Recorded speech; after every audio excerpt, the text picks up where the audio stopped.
mbokk yi ñuy suivre Thiowli Sénégal ñoo ngi fii parcelle rond-point 26 di wax nit ñi génn nañ massivement donc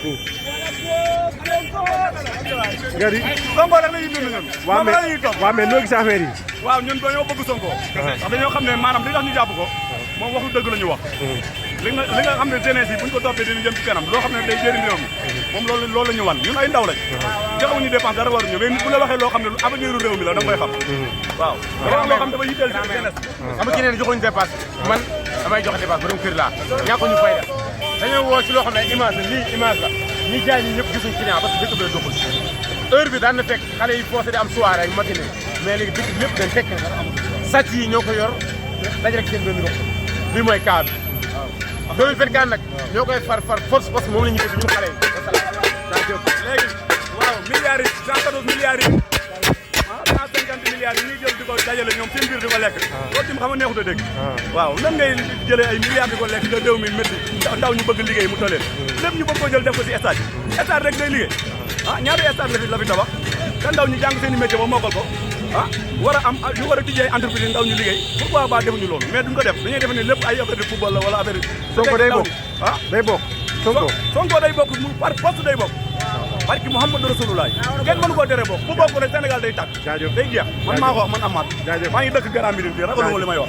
wasalaamaaleykum yow loo wax moom kay la ñuy toog ñu kay na ko Macky Sall may jàmm mooy suñu candidat mooy suñu yaakaar 2024 réew mi dafa war a changé amul leneen gatsa rek donc yéen ñuy suivre à travers Thiowli Sénégal di wax ni gis nga ñu ngi fii rond-point 26 jeunes yi génn massivement xam nga boole daal tous les mal la ñëpp ñu ngi tay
C'est du jamais vu Thiowli Sénégal.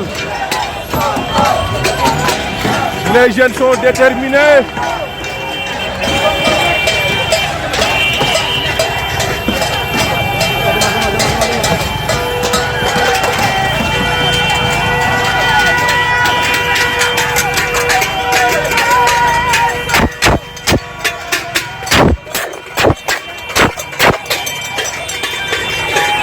Nous sommes là au parc des Assainies, rond-point 26. Les jeunes sont déterminés. Nous sommes à parc des Assainies, unité 26.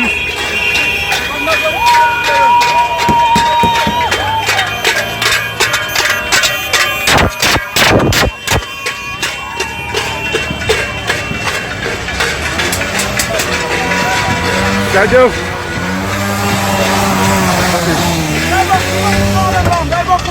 nga ni Sonko day bokk force doole moom. jaajëf. kenn mënu si kenn yàlla def la.